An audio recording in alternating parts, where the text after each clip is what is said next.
현재 보고 계신 사진의 몸은 48살의 추성훈의 몸이며 48살의 나이라고는 믿기지 않는 예쁜 몸을 가지고 있습니다. 평소에도 자기 관리를 잘하는 선수로 알려져 있으며 시간을 맞춰서 계속 운동을 하는 게 아닌 1시간을 하더라도 정확하게 운동을 한다고 합니다. 또한 쉬는 것도 일주일에 한 번 정도 쉬며 100%로 관리하는 게 아닌 80%로 꾸준하게 운동을 한다고 합니다. 그리고 추성훈은 인터뷰에서 많은 사람들이 나이를 먹은 제가 이렇게 열심히 사는 걸 보고 연락이 많이 온다. 내가 열심히 사는 의미가 있다. 앞으로도 계속해서 더 섹시해지겠습니다. 라고 말했습니다.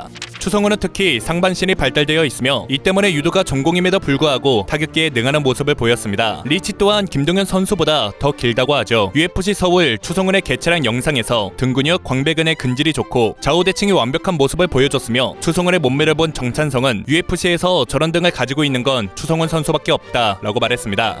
추성훈은 도쿄돔에서 열린 바키 전시회에서 바키 피규어와 나란히 선 모습이 사진에 담겼습니다. 그 모습은 마치 바키가 2명 있는 것 같은 느낌을 주기도 하였죠. 바키의 팬인 추성훈은 이 순간만큼은 섹시야마가 아니라 바키야마다 라고 말했습니다. 또한 해당 사진을 본 네티즌들은 48세의 몸이라는 게 믿어지지가 않다. 추성훈은 관리 진짜 잘하는 것 같다. 현실판 바키다 라는 반응들을 보였습니다.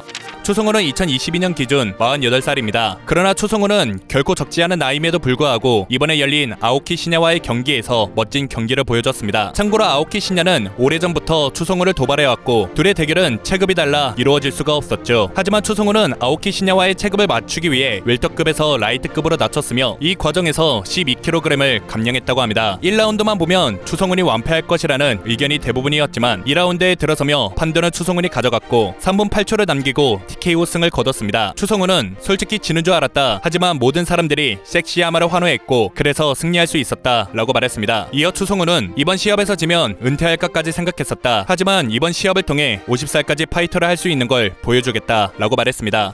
안녕하세요. 제가 구독자님들 덕분에 광고를 진행하게 되었습니다. 진심으로 감사드리며 그만큼 더 좋은 영상으로 보답드리겠습니다. 사실 채널이 크면서 정말 많은 협업 제안이 들어오지만 계속 거절해왔는데요. 하지만 오늘은 여러분들이 놓치고 있을지 모르는 지원금 47만원을 챙기는 꿀팁이라 받게 되었습니다. 집에 인터넷 TV를 사용 중이라면 누구나 받을 수 있는데요. 보통 인터넷이나 TV는 이사를 가지 않는 이상 잘 바꾸지 않는데요. 저 또한 그랬습니다. 약정 기간이 언제 끝나는지도 모르고 계속 쓰고 있었죠. 하지만 이런 행동들이 3년마다 받을 수 있는 지원금 47만원을 놓치게 만들고 있었습니다. 이것은 경품 고시제라는 제도로 방통위에서 고시한 정식적인 지원입니다. 그래서 오늘은 이것을 최대로 받을 수 있고 믿을만한 인터넷 가입센터를 한 곳 소개해드리려고 하는데요. 바로 아정당 통신이라는 곳입니다. 아정당은 인터넷 가입, 휴대폰 개통, 정수기와 같은 가전 렌탈을 다루는 종합 대리점으로 네이버 카페 회원 수 19만 명에 연간 4만 명이 가입하는 유명한 업체입니다. 유튜버 채널 구독자 수도 7만 명으로 업계 최대 규모이죠. 비대면이라 사기가 아닐까? 이러다 먹튀당하는 거 아니야? 라고 걱정하셨던 분도 아정당에 살면 안심하실 수 있습니다. 메인 페이지부터 직원들의 얼굴을 당당하게 내걸고 영업하고 있으며 유튜브, 카페 등에서 항상 고객과 소통하고 있는 곳이거든요. 또한 현금 사은품도 경품 고시제 기준 최고 금액을 지원해주며 걱정 없이 설치당을 지급해준다고 합니다. 이 부분은 입금해준다고 하고 차일피일 미루는 사기업체와 차별화된 부분이죠. 요금표와 사은품 또한 투명하게 공개하여 타업체와 달리 고가 요금제를 권유 및 강요가 없다고 합니다. 휴대폰 개통도 가전 렌탈도 함께 진행하는데 최저 요금, 최대 사은품이 모토라고 하네요. 상담도 편합니다. 보통 직장인들이 인터넷 가입을 하려면 바쁜 시간을 쪼개거나 연차를 내어 가입 및 설치를 해야 되는 일이 대부분인데 아정당은 365일 오전 8시부터 오후 10시까지 영업하며 주말 공휴일에도 상담이 가능하기 때문에 바쁘신 직장인분도 언제든지 상담하실 수 있습니다. 마지막으로 아정당 유튜브 채널에선 이 영상을 보고 구독하시는 분들 중 갤럭시 Z 플립 3 등 100만원 상당의 최신형 휴대폰을 증정하는 구독자 이벤트도 매달 진행 중이라고 하니 꼭 참여해보셨으면 좋겠습니다. 인터넷 TV나 정수기를 바꾸실 분들한테 아정당 통신 적극적으로 추천드리겠습니다. 한 예능에서 추성훈의 파이트머니가 공개되었었는데요. 파이트머니가 얼마인지 궁금하다 라는 질문에 상황마다 다르긴 하겠지만 아파트 한 채 살 수 있을 만큼은 받는다 라고 말했습니다. 이어 추성훈은 그만큼 힘들게 훈련했으니 받을 수 있다고 생각합니다 라고 덧붙였습니다. 같은 체급이라는 가정하에 추성훈과 김동현 그리고 정찬성이 싸울 경우 누가 이길 것 같냐는 질문에 김동현과 추성훈은 정찬성을 뽑았는데요. 이에 대해 정찬성은 부정하지 않겠습니다 라고 답했습니다. 이 말을 들은 김동현과 추성훈은 서로 2등은 본인이라는 걸 강조하며 정찬성은 인정하지만 그래도 싸움은 붙어봐야 한다 라고 말했습니다. 추성훈은 김동현의 매미킴 채널에서 MMA 스파링을 진행했습니다. 시작부터 서로 로우킥으로 견제했고 시간이 지날수록 그들의 스파링은 더욱 진지해졌는데요. 추성훈은 견제를 하며 김동현한테 로우, 미드킥을 사용하며 태권도 기술도 보여줬습니다. 김동현은 그래플러로 추성훈을 밀어붙였고 끝까지 집중하며 추성훈의 공격을 회피했죠. 추성훈 또한 김동현의 공격을 회피하며 김동현한테 틈을 주지 않는 모습을 보였고 진짜 UFC에서 볼만한 장면들을 보여줬습니다. 경기가 끝나고 추성훈은 김동현한테 랭킹 6까지 가는 실력이 아직 남아있다. 전성기 시절 그대로인 김동현인 것 같다. 김동현은 턱을 맞아 아팠는데 형 덕분에 살아있음을 느꼈다. 성훈이 형은 예전보다 더 강해진 것 같다 라고 말하며 서로 소감을 전했습니다.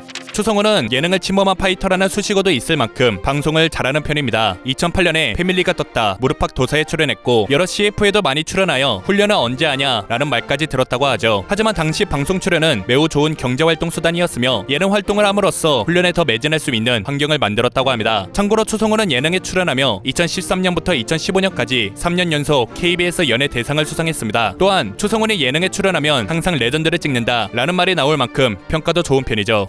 추성훈의 레전드 개인기라고 할 수 있는 트림은 콜라 500ml를 원샷하고 트림을 하지 않고 노래를 부르는 것인데요. 힐링 캠프에서 먼저 시도했었고 2013년 라디오스타에 출연하여 시도했지만 둘 다 실패했습니다. 이어 최근에 라디오스타에 나와 한 번 더 시도하였지만 시원하게 트림을 발사하며 실패했습니다. 참고로 해당 트림은 전창성이 이어갔지만 결국 전창성도 실패하고 말았습니다. 추성훈이 처음 운동을 접한 건 유도이며 그의 힘은 엄청난 걸로 유명한데요. 한때 예능 패밀리가 떴다 해서 김종국을 들어서 던져버리는 힘을 보여줬습니다. 또한 강호동이랑 팔씨름을 한 적도 있으며 무릎팍 도사에서 1승, 아릉영념에서 무승부, 한 끼 줍쇼에서 무승부로 1승 2무의 기록이 있습니다. 참고로 강호동은 천하장사의 타이틀을 가지고 있는 인물입니다. 추성훈은 선수를 안 했다면 깡패를 했을 거다 라고 이야기했었는데요. 거침없는 그의 말에 네티즌들은 심성이 착해서 깡패 못할 거다 라는 반응을 보였습니다.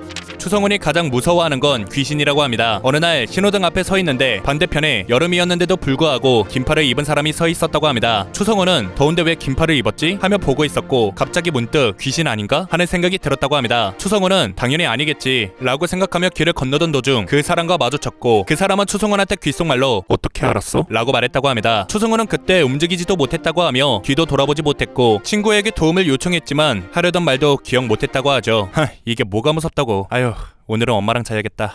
추성훈의 아내 야노시오는 추성훈을 만나기 전부터 일본에서 잘 나가는 톱 모델이었습니다. 그래서 추성훈과 야노시오가 결혼한다고 했을 때 일본에서는 큰 화제가 되었었습니다. 그리고 라디오스타에서 밝혀진 둘의 인연이 잠깐 화제가 되었었는데요. 야노시오가 먼저 지인들을 통해 추성훈을 찾았었고 추성훈을 아는 지인한테 소개해달라고 부탁했다 합니다. 그래서 셋이 미팅을 하게 되었고 야노시오는 추성훈한테 제 스타일이시다 라고 먼저 다가갔다고 합니다. 이 말을 들은 추성훈은 저도 제 스타일입니다 라고 했고 그렇게 만나 사귀게 되었다고 합니다. 야노시오는 추성훈의 몸매와 뭔가 하나에 열심히 집중하는 모습이 멋있어 보여 고백했다고 하죠. 그리고 2년 정도 교제 후 결혼했다고 합니다.